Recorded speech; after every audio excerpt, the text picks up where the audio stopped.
Global Studies Contemporary Asian Cluster dari Yoshiha University Jepang tahun 2015.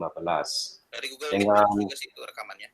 Pembimbing Profesor Eiji Oyamada.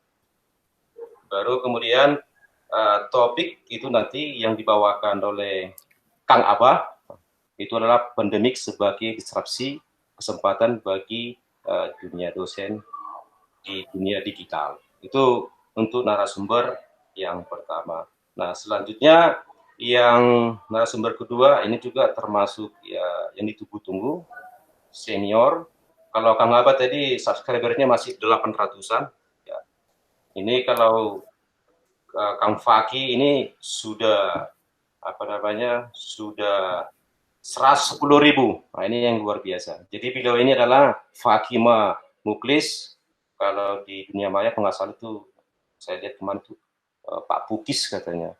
Ini termasuk dosen junior di Teknik Fisika Institut Teknologi Bandung. Tapi saat ini beliau lagi sedang studi PhD di School of Mechanical and Manufacturing Engineering di UNSW Sydney di Australia. Nah, bidang beliau juga termasuk di bidang instrumental and system control, baru algoritma sama artificial neural networking. Ini luar biasa karena banyak bahasa pemrograman juga yang beliau ketahui, dia pahamin kalau dilihat, dan dia juga termasuk pemilik atau owner dari kelas terbuka. Jadi kita bisa lihat kalau di YouTube tinggal klik saja kelas terbuka, nanti akan kelihatan di situ apa-apa saja yang dibahas oleh Kang Faki. Nah, topik yang dibahas oleh Kang Faki nanti itu adalah itu adalah membangun channel YouTube. Nah, ini bagi kita dosen-dosen selama WiFi ini mungkin sangat bermanfaat karena banyak itu media-media pembelajaran itu secara online. Salah satu adalah YouTube.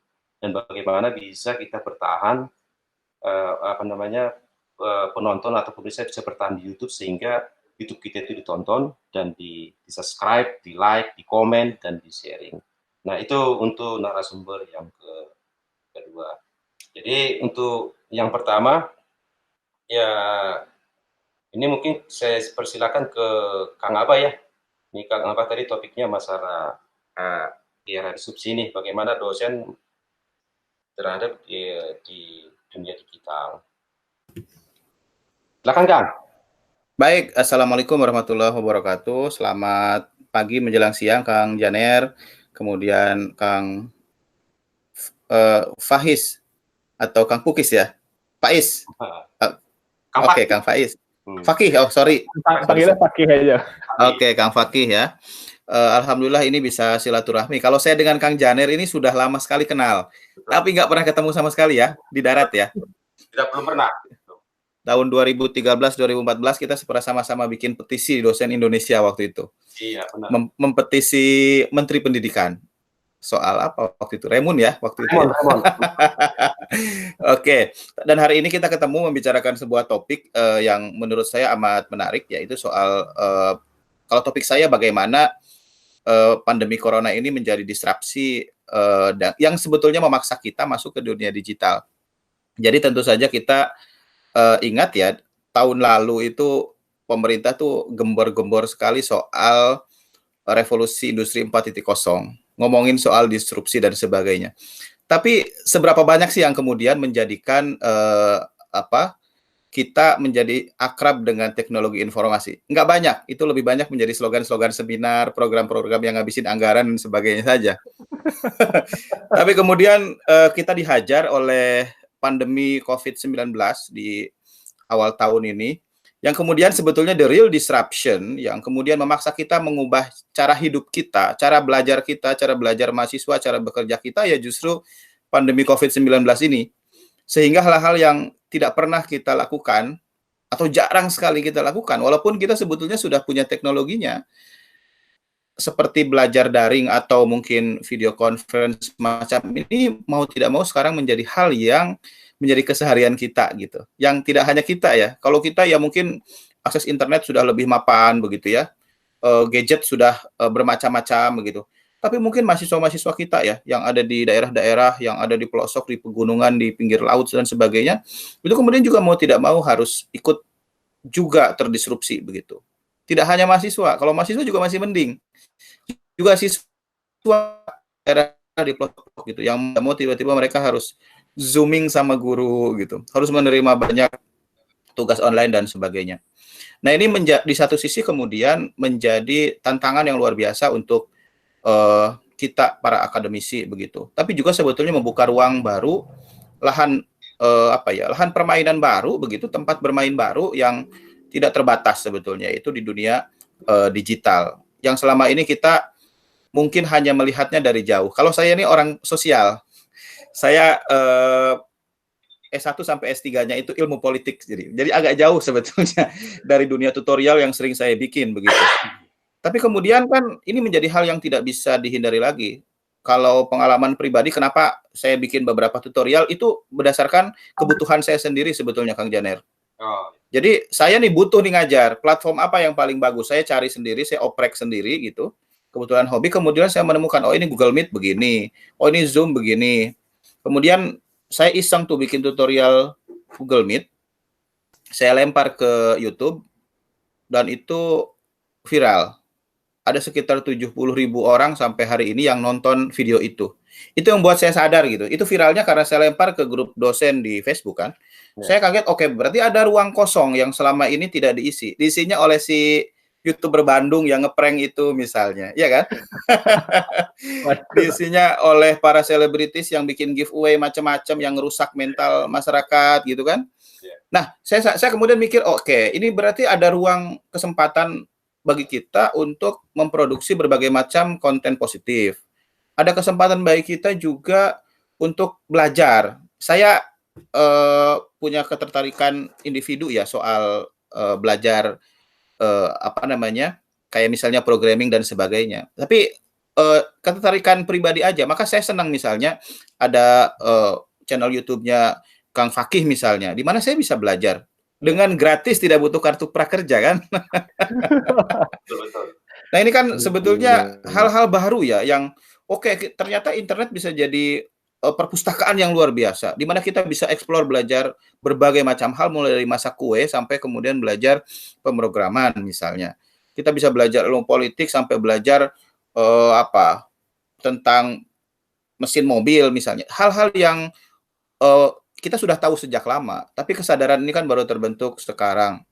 Dan bagi kita kemudian ketika tadi ya saya mulai posting itu di YouTube, kemudian ada viral, saya kemudian mikir juga, karena kita punya grup dosen yang banyak sekali grupnya, di salah satu grup dosen, di grup IDRI, saya usulkan untuk kemudian gimana kalau YouTuber itu kemudian saling dukung gitu. Wah, rame. Itu menjadi satu postingan yang komennya itu berapa? Hampir 1.500 orang yang posting di bawahnya mencantumkan URL YouTube masing-masing. Jadi potensi dan akhirnya dibentuk grup YouTuber dosen Indonesia gitu ya. Ya, akhirnya bikin grup YouTuber dosen, ada grup WA YouTube dan sebagainya. Yang kita lihat kan sebetulnya ini sebagai sebuah potensi yang luar biasa gitu. Kenapa? Karena kan kita sehari-hari kan memang mengajar. Kita ngajar gitu, ini kan cuma merubah medianya saja. Awalnya medianya harus tatap muka, ini kemudian medianya jadi media dengan menggunakan platform YouTube. Ya YouTube salah satunya, tapi yang paling populer kan YouTube. Ya walaupun kemudian beberapa kawan kan masih memaknainya forum-forum itu sebagai sub for sub aja. Sehingga yang sudah subscribe di-unsubscribe lagi. Tapi saya pikir, saya agak-agak kesel kan di awal. Tapi ya saya itu nggak apa-apa, it's okay menurut saya. Itu proses, ya kan? Betul. Orang awal, iya itu proses. Orang-orang awalnya cuma posting keseharian anaknya ngapain, saya perhatikan. Cuma ada satu video, tapi tiba-tiba yang subscribe lebih banyak gitu, dari banyak puluhan karena kan gabung di grup itu. Itu kan aneh juga kata YouTube. Tapi menurut saya kan berproses. Orang kemudian belajar, makanya kemudian ada diskusi dengan Kang Hayat juga. Ini teknologi apa yang digunakan? Karena nggak semua sudah juga biasa dengan penggunaan teknologi informasi, gimana cara ngedit video dan sebagainya. Makanya kemudian dari awal yang disampaikan adalah bagaimana kita tumbuh bareng-bareng. Karena sesama YouTuber nggak bersaing ya, Pak Fakih ya, Kang Fakih. Ya. Kita tumbuh bareng-bareng, kita punya pasar masing-masing, kita punya ciri khas masing-masing, kita tumbuh. Dan ini juga hal yang menjadi menarik adalah bahwa yang tidak pernah dibicarakan, dan ini jadi concern kita dari dulu Pak Janer, bahwa dosen-dosen ini kan tidak pernah diperhatikan kesejahteraannya ya oleh pemerintah ya. Nah, saya pikir ini peluang yang luar biasa di dunia digital. Kalau kita bisa tumbuh bareng-bareng, ada potensi pendapatan yang juga bisa cukup menantang untuk para dosen ketika mereka lebih serius. Ini juga bisa menjadi sumber kesejahteraan yang juga luar biasa. Jadi ini pandemi ini sebetulnya memaksa kita menjadi lebih kreatif, masuk ke dunia digital, dan berbagai kesempatan terbuka di dalamnya sehingga bisa dapat subscriber sebanyak Kang Fakih. Kita belajar bareng-bareng nih ke beliau. Terima kasih Pak Janar, itu dari saya. Ya, terima kasih Kang Abah. Berarti kadang disrupsi ini kadang memaksa kita untuk lebih belajar. Karena saya perhatikan juga selama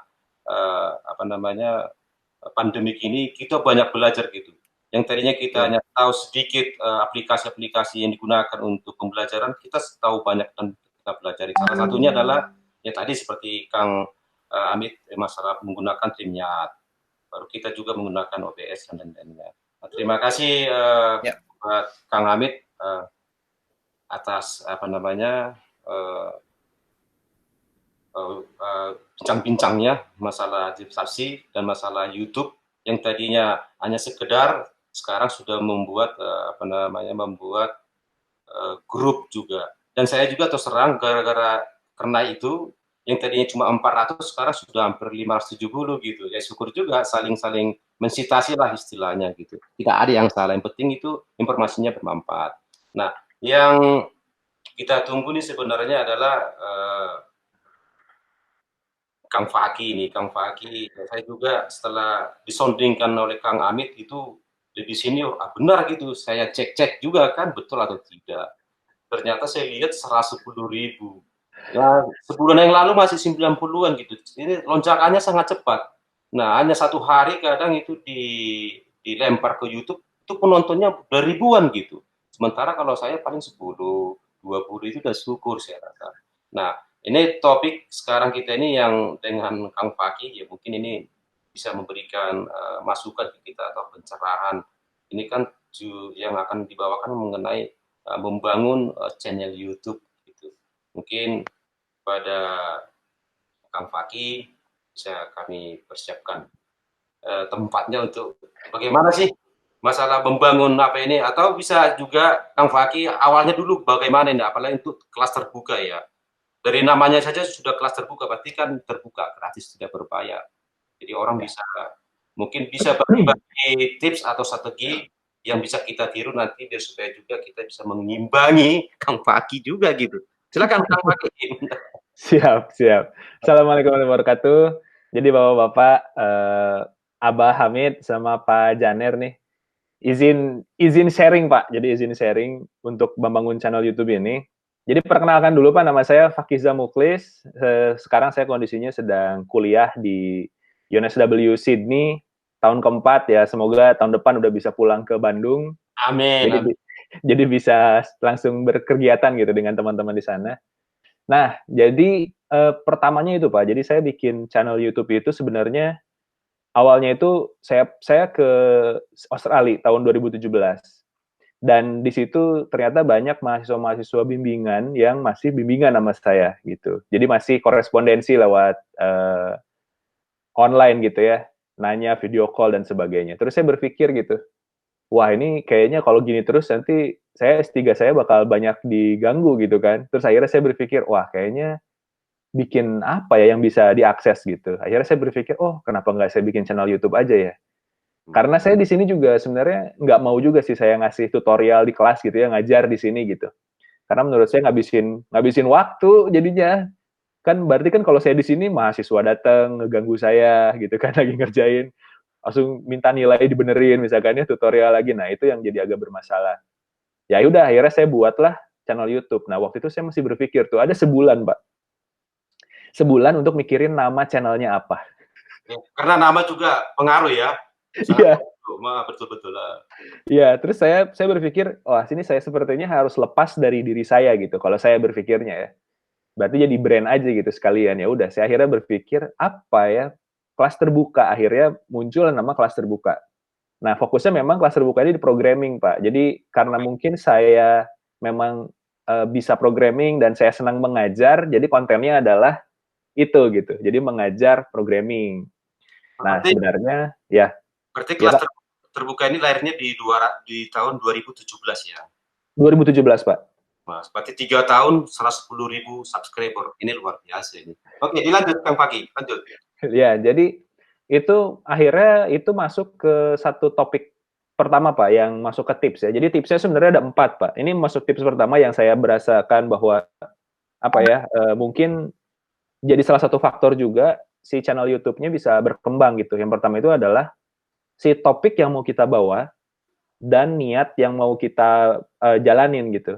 Jadi kalau kita bikin channel YouTube itu topiknya kalau bisa koridornya jelas gitu Pak. Kita mau dimainnya di mana gitu. Karena nanti pengaruh juga ke exposure channel kita Pak. Jadi misalkan ini Abah Hamid gitu kan, ilmu politik ya Pak ya, misalkan ya Pak, ilmu politik gitu. Nah, kalau fokusnya di ilmu politik saja terus, itu nanti audiens yang memang mencari topik politik di YouTube, itu akan bertemu dengan kita gitu. Insya Allah pasti ketemu gitu. Nah, sama juga dengan saya tuh, saya akhirnya, awalnya saya nggak yakin gitu, kalau video saya itu bakal ditonton sama orang-orang yang mau belajar programming. Karena di YouTube itu ini Pak, kita tuh kayak hutan gitu Pak. Jadi kayak kita bikin channel tuh kayak kita naruh rumah di tengah hutan gitu. Terus orang suruh nyari rumah kita di mana, itu kan susah ya. Kita kan bertarungnya itu sama Raffi Ahmad, sama Baim, ya kan, sama Sule gitu, sama semuanya gitu. Itu yang agak bikin ini sih, agak bikin susah untuk berkembang di YouTube ya. Nah, cuman dengan topik kita yang jelas, ya insya Allah bisa gampang dicari sama orang gitu. Itu yang pertama. Nah, terus akhirnya dari sana mulailah saya membuat channel YouTube gitu ya Pak ya. Nah, dari situ tuh saya berpikir gitu, kira-kira apa ya yang membuat topik saya tuh khas daripada channel-channel yang serupa gitu. Channel-channel yang serupa itu kan kayak seperti channel programming Indonesia lainnya gitu. Nah, rata-rata channel itu isinya tuh dosen mengajar tapi direkam gitu Pak. Oh, tidak live ya? Oh, iya. Iya, jadi si pembawaannya masih mengajar di kelas gitu. Jadi tidak ada bedanya ngajar di kelas sama ngajar di online gini. Karena kan kalau kita bikin video ini ada apa ya? Ada effort yang lebih supaya orang tetap nonton, Pak. Karena kan tidak dipaksa untuk menonton kan. Kalau di kelas kan anak itu dipaksa untuk kuliah gitu. Jadi mereka harus tetap di sana. Kalau di sini kita harus gimana caranya biar nonton terus. Nah, akhirnya dibuatlah konsep channelnya itu adalah fun gitu Pak, senang-senang. Jadi belajar sambil senang-senang. Nah akhirnya ya saya lebih lepas sih, ngajarnya lebih lepas, terserah saya mau sambil bercanda atau kayak gimana, jadi tidak baku gitu si proses mengajarnya. Itu yang kedua ya. Dan akhirnya sekarang jadinya itu si ciri khasnya gitu ya. Kalau saya tuh senang bercanda gitu ya. Nah yang ketiga itu ini Pak yang paling penting menurut saya sih konsistensi Pak. Konsistensi ya. Ya, jadi kadang kita itu konsistensi terlalu berlebihan atau konsistensi kurang konsisten gitu. Maksudnya kurang yang berlebihan itu adalah saking kita semangatnya, kita update video itu misalkan 2 hari sekali, 3 hari sekali gitu, Pak. Oh. Nah, itu malah membuat kita capek, Pak. Pasti Wah. capek. Karena feedback awalnya itu tidak seperti itu, Pak. Kita bikin video sekarang. Pasti itu seminggu itu kita ngecekin ini ada berapa orang yang nonton ya gitu, ini ada berapa orang yang nonton ya, subscriber saya udah nambah berapa ya gitu. Terus nanti kita tuh berpikir bahwa semakin kita membuat banyak video maka akan semakin banyak ditonton gitu Pak. Nah ini yang menurut saya sih menurut saya langkah yang kurang tepat menurut saya. Kenapa? Karena lebih baik kita membuatnya menjadwal misalkan ya. Menurut saya sih maksimal tuh seminggu sekali Pak bikin video untuk awal-awal. Yang pertama itu supaya kita mengenal ritme kerja diri kita bikin video gitu ya Pak ya. Jadi kita mengenal oh ini jadwalnya kayak gini, yang harus saya lakukan apa gitu. Kapan saya membuat idenya, kapan saya meriset untuk kontennya. Nah nanti udah dapat ritme kerja dengan 1 kali seminggu itu, ke depan itu kita bisa mengenal audiens Pak. Jadi kita tahu, oh ini dari mana nih audiens yang datang gitu. Karena dalam jangka waktu seminggu itu kita sudah tahu bahwa video ini tuh pertama yang nonton orang mana kan ada ya. Terus umurnya berapa di YouTube itu ada umurnya berapa, terus tempat tinggalnya di mana. Terus iya, terus dia jadi nonton video gitu dari nonton video apa dulu sampai nonton ke kita, linknya dapat dari mana, itu lengkap semua gitu. Oh, berarti kita sudah tahu nih mengenal audiens lah istilahnya. Nah, itu dengan konsistensi kita bisa melakukan dua itu, Pak. Jadi yang pertama, mengenal diri kita sendiri nih dalam membuat konten videonya. Yang kedua, mengenal audiens kita gitu. Gitu. Karena ya saya juga kan ini sebenarnya serumah ini bareng sama dosen UPI, Pak. UPI ya, UPI. Nah, ini Pak Kuston ini sama bikin channel YouTube juga tentang aktivitas fisik kan. Gitu. Ya saya jadi merefleksi saya dulu gitu. Buatin video terus ngecekin aja YouTube Studio Pak, di scroll, di refresh ada view berapa gitu tiap hari. Terus saya bilang, udahlah pasti itu bakal ada sampai kamu mentok di nanti monetize. Beda jadi pertama kita lihat view Pak, udah monetize, nanti kita nge-scroll uangnya udah berapa ya. Gitu sampai bosan Pak. Sampai udahlah saya nggak mau lihat semuanya, saya bikin video aja gitu akhirnya. Gitu. Nih, kalau misalnya gini Kang Fakih, kadang kan kita memang dalam mempersiapkan untuk membuat YouTube itu kan banyak persiapan ya. Selain konten, mungkin aplikasi pendukung. Nah, bagaimana kalau kita membuat itu penonton itu bisa betah gitu? Kadang kan orang lihat judulnya keren, tapi setelah dilihat orang bosan gitu. Begini kita membuat supaya yang nonton itu betah gitu. Oh, ini sih Pak, menurut saya ada 3 faktor sih. Jadi yang pertama itu adalah si topiknya kan menarik. Kalau topik menarik, mau videonya misalkan panjang juga pasti ditonton gitu. Nah, yang kedua adalah delivery-nya Pak. Cara kita menyampaikan. Ada orang yang misalkan stand up komedian ya Pak. Stand up komedian itu mereka bisa dalam waktu sejam itu nggak usah pakai apa-apa lagi, cuman panggung dan dia gitu kan, dan kita bisa anteng aja nonton gitu, nonton mereka. Nah, ada beberapa yang mungkin kita merasa bahwa nggak kuat nih Pak dalam waktu sejam gitu ya, kita ngomong bla bla bla bla gitu. Ya mungkin kita selipin kegiatan-kegiatan lain gitu, misalkan apakah dalam waktu 10 menit kita pindah tempat keluar, jadi ganti ganti tempat-tempat yang mungkin lebih refresh. Terus selipin juga kayak misalkan gambar dan sebagainya. Itu bantu sih Pak. Karena sebenarnya yang bikin orang gak betah nonton di YouTube itu karena terlalu banyak ngelihat orang dan ngomongnya sih. Kalau kita ngelihat video ilustrasi gitu Pak, kayak calon sarjana kan itu ilustrasi ya.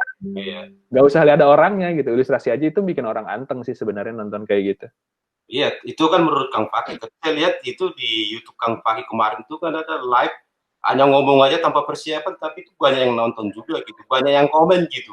Itu kan. Itu Pak, ini ada lagi Pak, yang satu lagi Pak tipsnya. Jadi tips satu lagi itu ada 3 tipe konten.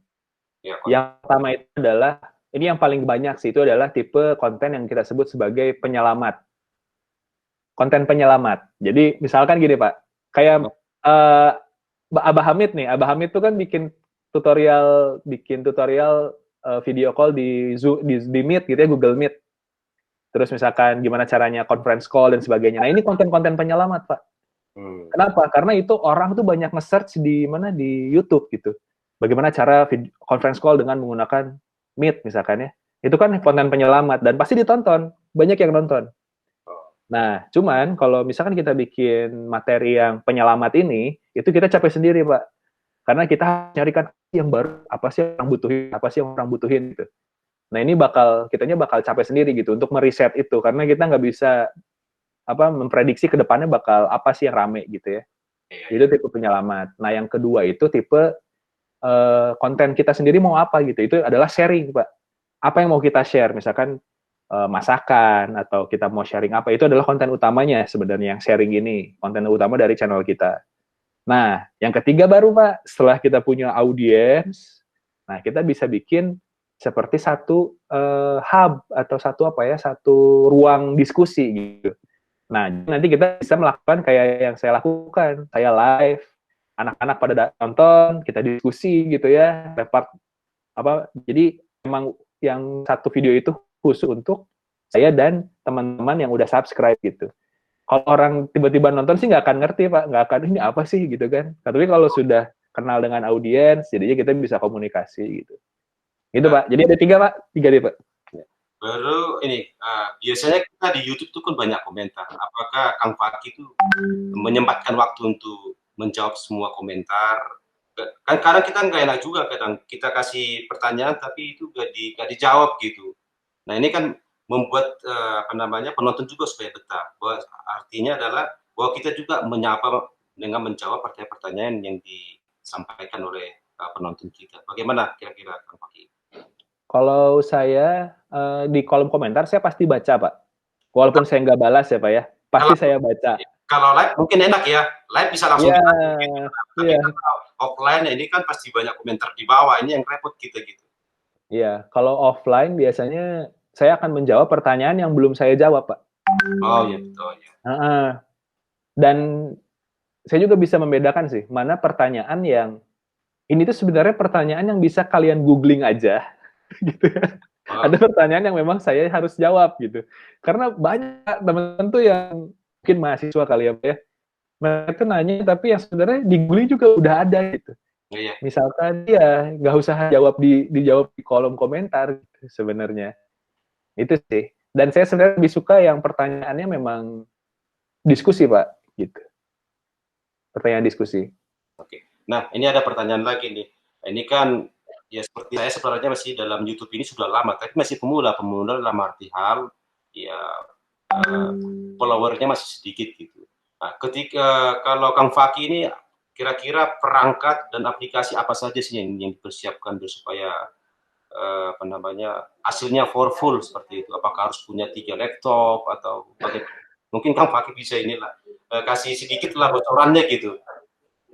Baik, Pak. Jadi kalau saya sekarang itu kebetulan sebenarnya kalau saya setup-nya minimalis sih, Pak ya.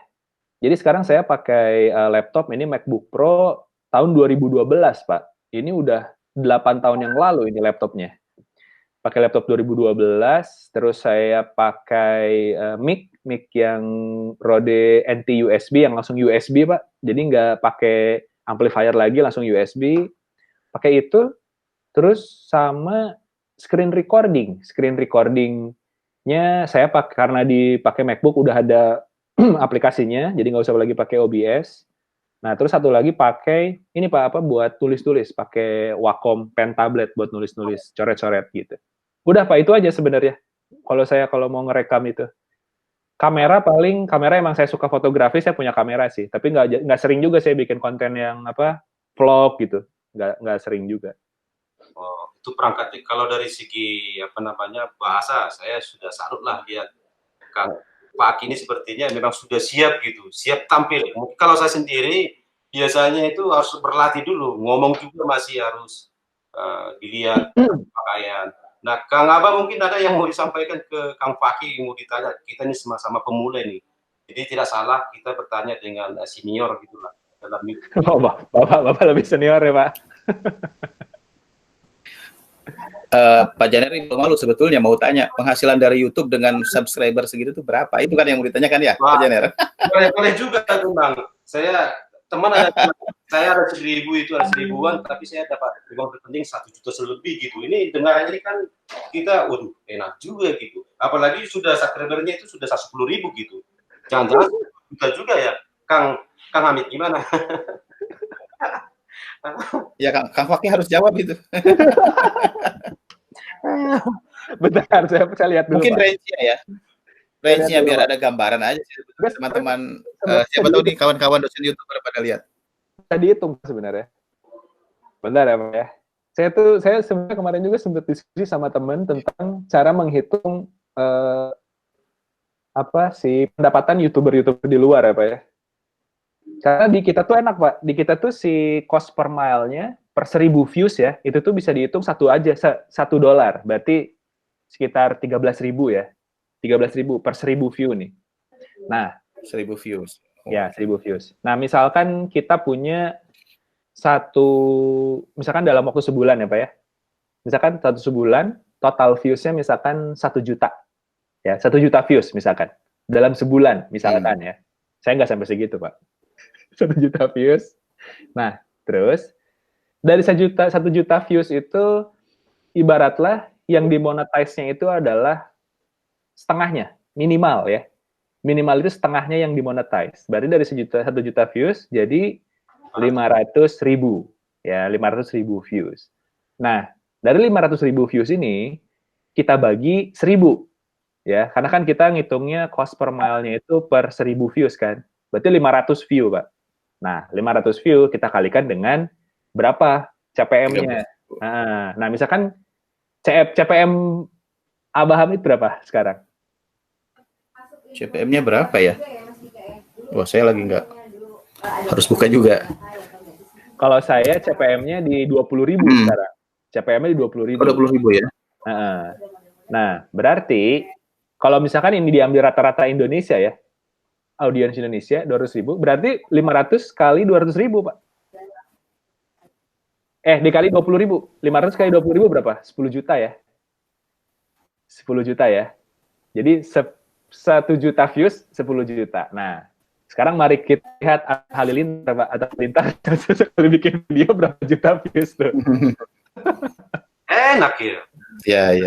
Ya itu kalau bikin videonya kayak gitu, Pak. Karena saya percaya, Pak, di YouTube itu kita bentuknya tuh segitiga, Pak. Bentuknya itu segitiga. Jadi konten seperti konten prank, konten selebriti ya.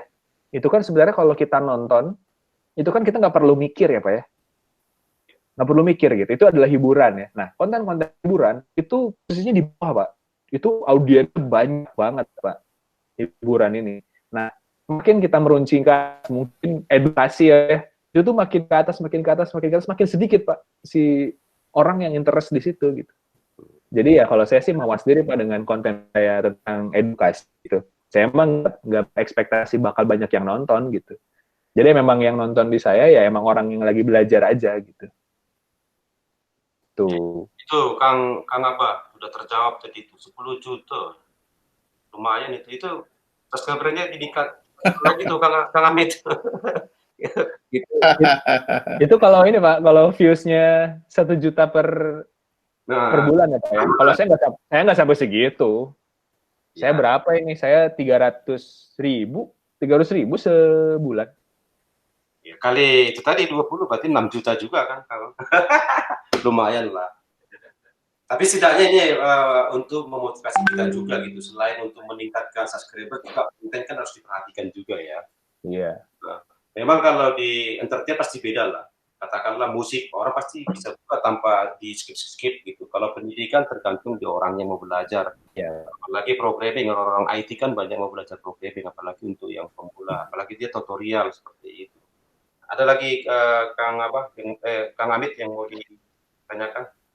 Kita sudah. Iya. Ya, silakan. Ya tadi belajar banyak ya dari Kang Fakih ya. Berarti dari 2017 itu konsisten, Kang ya? Terus-terusan ya? Tidak ada skip misalnya 6 bulan atau setahun gitu? Enggak, Pak. Saya berusaha untuk minimalnya dalam setahun itu ada 54 video sih, Pak. Karena kan 54 minggu ya, Pak ya. Nah, dan akhirnya ya bisa kekejar seminggu 2 kali. Karena bikin videonya itu kita sebenarnya nggak harus rekam, edit, publish gitu, Pak. Ya udah kita rekam untuk 3 episode misalkan. Kita rekam untuk 3 episode, ngeditnya untuk 3 episode. Jadi waktunya tetap segitu aja sebenarnya. Bisa dipepet-pepet. Atau 4 kali 1 bulan selesai ya sebetulnya ya? Iya, bisa sebenarnya gitu. Jadi kita rekam duluan nanti sekali, 1 hari, 2 hari itu. Gitu. Iya. Kalau saya memang tadi masih di fase ngejar subscriber sih sebetulnya, Kang Janer ya. Iya. Jadi memang saya melihat memang mood publik kemana. Jadi memang saya lagi di fase capek nih, Kang Fakih. Saya lagi di fase capek. Jadi saya terus mikir setiap hari ini mood publik itu kemana. Saya baca tuh YouTube Analytics, orang datang dari mana, keyword mana yang sedang menarik dan sebagainya. Kenapa? Karena saya sadar itu dulu nih, ketika saya bikin yang Google Meet itu, kemudian saya cek yang terbanyak orang datang dari ini, dari search YouTube ya. Berarti organik ini bagus. Dan kemudian saya pelajari dari satu itu, bikin beberapa juga, walaupun memang tidak seberhasil yang itu. Jadi memang bikin yang juga bisa viral itu soal timing itu menjadi penting ya. Itu apa namanya? Ya memang nggak gampang. Tapi karena saya juga masih tumbuh dan masih kecil, serius baru dari Januari lah. Januari saya wawancara beberapa orang yang kawan alumni luar, bikin fokus ke pendidikan tinggi. Cuman memang sekarang sedang geser dulu ke hal-hal yang dibutuhkan publik ya. Politik lagi nggak pengen bikin sekarang, karena lebih banyak orang yang politik daripada yang belajar politik beneran. Nanti aja dulu gitu ya. Tapi sebenarnya Kang Amit itu masukan dari Kang Fakih bisa diterima juga. Maksudnya ada branding gitu. Nanti kalau orang cerita pengen tahu ilmu politik, kemana sih? Oh, ada itu Kang Abah gitu. Nah, iya Pak, benar Pak. Benar. Betul. Kalau kelas terbuka kan brandingnya sudah ada gitu. Keluar dari zona diri kita gitu. Nah, kalau saya sendiri kan masih diri sendiri, masih YouTube-nya Chandra Simarmata gitu. Belum berani keluar dari zona itu gitu. Kalau bisa bikin branding yang orang nanti kalau misalnya katakanlah dalam menulis, oh itu ada kita menulis gitu. Orang gampang cari, dia tidak perlu searching lagi. Ya memang ke Kang Fakih, ya kita selama 2 bulan ini memang kebanyakan konsentrasinya itu di pembuatan media ya dalam pembelajaran. Karena memang masih banyak juga teman-teman kita itu apalagi guru mungkin yang belum paham juga. Jadi dengan ada tutorial itu akan membantu mereka dalam menyajikan materinya. Masih konsentrasinya di situ. Pasti nanti Kang Amit juga nanti setelah pandemik ini bisa kembali ke targetnya lagi, habitatnya lagi gitu, bisa membahas masalah politik. Jadi nanti kalau saya mau belajar politik, wah ada Kang Hamid gitu, tinggal buka channel YouTube. Sama ini sih Pak, satu lagi tipsnya bahwa kalau misalkan mau bikin video channel YouTube gitu ya, sebenarnya kalau sudah ngerekam langsung aja dipublish gitu Pak. Langsung aja dipublish. Kenapa? Karena karya pertama itu pasti jelek Pak. Saya yakin. Karya pertama itu pasti jelek. Cuman dari karya pertama ini gimana caranya kita bisa menghasilkan karya selanjutnya gitu. Jadi ada belajarnya gitu dari awal. Saya juga Pak di kelas terbuka itu pertamanya nggak sampai langsung kayak gitu Pak videonya sebenarnya. Awalnya tuh masih malu-malu, suaranya pelan, ngetik lambat gitu Pak. Jadi pasti ada belajar ke depannya dan kita juga pasti ingin sebenarnya memberikan kualitas terbaik gitu. Apakah nanti berarti saya harus beli mic yang ditempel di badan gitu kan? Apakah saya harus beli kamera buat video lebih bagus gitu? Apakah gimana gitu? Jadi pasti akan terus belajar kalau kita konsisten bikinnya gitu Pak. Karena kalau misalkan sekarang terus bulan depan baru buat lagi gitu, itu kan ilmunya nggak sampai nempel di kepala kita gitu Pak, prosesnya gitu. Nah, kalau masalah ini waktu pembuatan YouTube itu idealnya berapa menit sih? Minimal berapa menit gitu. Kalau maksimalnya kan tergantung ya, bisa 1 jam. Tapi minimalnya lah kira-kira. Gimana Kang Fakih? 10 menit Pak. 10 menit. Itu Kang Amit 10 menit ya? Panjang juga ya? Iya. 10 menit, itu minimal atau maksimal? 10 menit itu? Iya, jadi si YouTube itu dia kan kalau 10 menit, ini saya nggak tahu ya Pak ya, saya mentalnya berpikir bahwa YouTube adalah kapitalis gitu ya. Jadi YouTube, kalau misalkan video di bawah 10 menit, kita hanya bisa monetize satu iklan. Nah, kalau 10 menit atau lebih, kita bisa menambahkan iklan sebanyak-banyak kita di dalam situ. Nah, otomatis kalau misalkan YouTube dan Google ingin memaksimalkan profit mereka akan merekomendasikan video yang banyak iklannya, gitu. Berarti minimal 10 menit. Minimal 10 menit. Menurut saya, menurut gambaran saya ya. Karena kalau yang semenit, 2 menit gitu, 3 menit, kayaknya nggak banyak juga yang ini gitu, yang merekomendasikan itu gitu. Berarti 10 menit yang nggak ngebosenin ini, Pak Janer. Ya, itu tadi bagaimana supaya orang nonton itu nggak bosan, apalagi 10 menit. Kalau 10 menit biar supaya nggak bosan, sepertinya bikin lagu gitu. gitu. Kalau ada lagu kan orang nggak paham, nggak mungkin di skip, dia pasti lanjut terus gitu. Nah, makanya saya tadi di awal saya katakan ini kalau Kang Fakih saya lihat dari cara berbicara ini orang pasti betah gitu loh. Lihat wajahnya juga orang sudah betah gitu. Waduh. Ngomong tanpa Amin. ngomong tanpa persiapan saja orang sudah betah. Jadi ini kan kita juga perlu belajar juga ini Kang Hamid ini.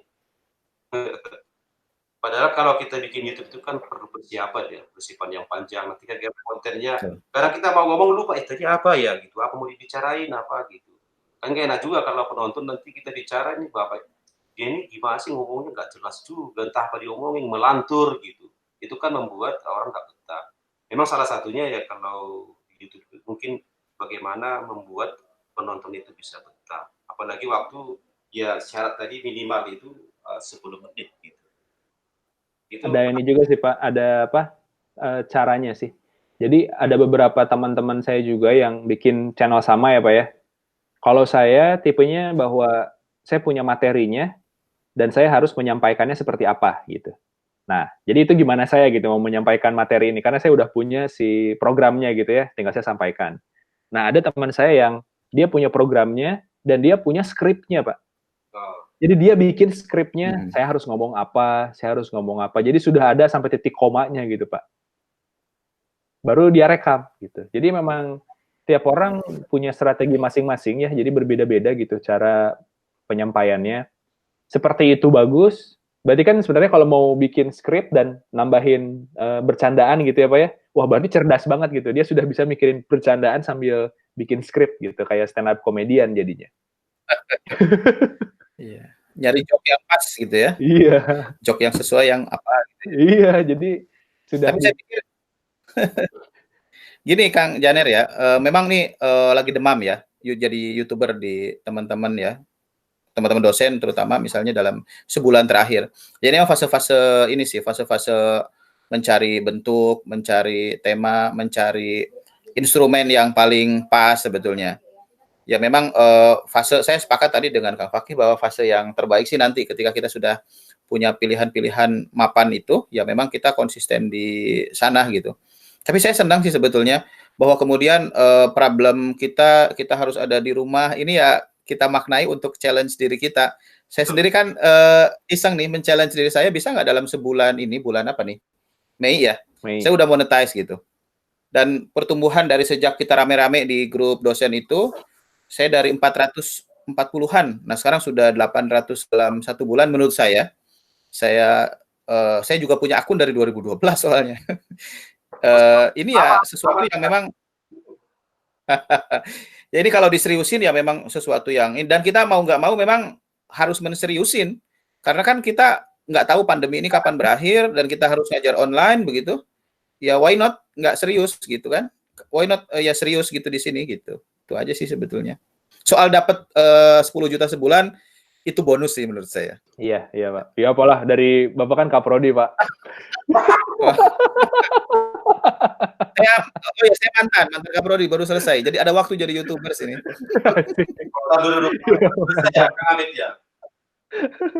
Ya, sebenarnya walaupun kita dosen itu ada mahasiswa ya, tapi pendapatannya luar biasa itu Kang Hamid. Dari kelas terbuka gitu. Ada lagi Kang Hamid yang mau ya kalau saya sih ya senang bisa kita berbagi ya, apalagi dengan Kang Fakih. Kalau saya sih ya saya juga merasakan mahasiswa ya. Kang Hamid juga merasakan mahasiswa gitu ya. Harapannya sih ya cepat kelar juga. Tapi hal yang sangat luar biasa di luar negeri tapi bisa menyempatkan waktu mengisi konten dengan subscribernya yang besar gitu kan. Kalau silver itu Kang Fakih berapa ribu ya? 100.000 ya? 100.000 ya. Silver ya? Iya, silver play button. Berarti sudah silver button ya? Woi, hebat itu. Belum Pak, nggak tahu nih Pak, belum dikirim-kirim aja, nggak ada notifikasi juga, kayaknya masih corona juga di sana. Oh, tapi sudah ya, 110.000 ya? Iya, harusnya sudah. Ya kita yang junior dalam hal YouTuber ini juga mungkin ya. Oh Pak, di YouTube nggak ada junior senior Pak, nggak ada Pak. Ya itu menurut mereka, kalau menurut kita ya pasti ada, karena kita juga ada. Selain belajar aku, kok bisa begitu gitu, kita harus mau mengakui juga ya, kok bisa masih baru 2017 sudah ratus ribu, sementara kita yang 2012 yang sudah hampir 8 tahun ya masih di bawah 1.000. Gitu. Ya mungkin tadi itu salah satunya kita belum konsisten dan belum menemukan kita tuh rohnya di mana sih gitu, masih nano-nano gitu. Kalau kelas belajar kan dia sudah jelas di mana arahnya. Kalau kami kan belum. Genrenya itu istilahnya. Iya, genrenya. Kalau saya mungkin nanti bisa jadi yang punya channel sendiri nanti bisa mencari brand yang khusus yang bisa orang bisa kenal kalau ini obati yang ini channelnya gitu. Mungkin seperti itu. Yeah. Itu ya ini mungkin sebagai closing statement saya lah. Ya salam kenal untuk semua. Apalagi Kang Hamid kita banyak sering demo secara maya. Kita belum pernah ketemu gitu. Ya lain kali nanti Iya, bisa senang. Nah kira-kira kalau Kang Hamid gimana closing statement-nya Kang Hamid? Ya, jadi tetap semangat. Ini WFH berat ya buat kita semua gitu. Kita karena tidak jelas juga penanganannya bagaimana, sehingga kemudian juga jelas juga kita sampai kapan harus ada di rumah gitu ya. Tapi saya pikir beraktivitas di dunia digital ini membuka ruang yang luar biasa buat kita ya. Nambah wawasan, nambah teman ya. Saya jadi kenal Kang Fakih juga gitu. Kemudian yang menarik juga adalah ketika kita tumbuh sebetulnya kita tidak bersaing dengan kawan-kawan kita yang lain. Justru bisa saling belajar seperti ini menyenangkan sekali gitu ya. Jadi tumbuh bareng, saling membersamai begitu sehingga tadi kita bisa betul-betul memberikan manfaat juga kepada orang lain di dunia digital ini. Atur nuhun. Ya itu Kang Janer. Kang Fakih gimana kira-kira? Kalau dari saya ini sih Pak, jadi saya tadi pas waktu awal itu setuju banget sama Abah Hamid gitu tentang apa ya, tentang bahwa kita tuh digembar-gemborkan dengan revolusi industri 4.0 gitu. Dan sebenarnya sudah banyak yang mempresentasikan tentang ini gitu ya, dipresentasiin gitu. Tapi kita nggak tahu aplikasinya gitu Pak. Jadi kita tuh cuma tahu, oh iya nih lagi keren nih industri 4.0 gitu ya. Tapi di kita tuh belum ada yang ngejalanin gitu. Pendidikan belum ada yang ngejalanin benar-benar gitu ya. E-learning juga di kampus belum begitu bagus gitu. Nah, sekarang lah diuji nih. Diuji semua orang dipaksa untuk berevolusi gitu ya. Untuk industri 4.0 ini gitu. Di semua bidang malah. Sampai tukang ojek, tukang makanan gitu ya, semuanya gitu. Sampai kita sebagai pengajar gitu ya, terasa nih, semua orang harus ngejar ke sana gitu ya. Dan ya menurut saya sih nanti ini jadi refleksi pas kita udah normal gitu ya Pak ya. Kita jadi banyak ide-ide ya brilian untuk mengembangkan antara yang non digital sama yang digital disatuin itu kayaknya lebih keren lagi gitu. Kalau bisa dilakukan di Indonesia gitu. Gitu sih menurut saya. Gitu Pak paling Pak, dan tetap semangat bikin channel YouTube-nya karena saya tahu bahwa kita bisa meramaikan ranah di YouTube gitu Pak. Jadi kita ada istilahnya alternatif konten yang kita bisa berikan gitu ya. Dan saya yakin lah kalau dari dosen-dosen ini pasti materi-materinya kan lebih pengen untuk mengajar, mengedukasi, akademis, positif gitu. Gitu Pak kalau saya Pak. Mantap Pak. Ya, terima kasih. Hatur nuhun Kang Fakih. Ya, kalau kami dari Indonesia cepat kelar S3 aja, supaya kembali ke Indonesia, bisa mengajar kembali. Kalau kita dengan Kang Hamid sudah selesai gitu. Ya, sudah aman lah. Jadi sekarang tinggal mati. Ya mungkin. Amin. Ya, terima kasih kita bisa brainstorming, berbagi-bagi pengetahuan terutama dalam hal YouTube ini. Oke, gitu Kang Hamid. Oke, ini sudah saya. Ya, baik. Kita bisa lanjut. Terima kasih. Rekaman sudah saya stop.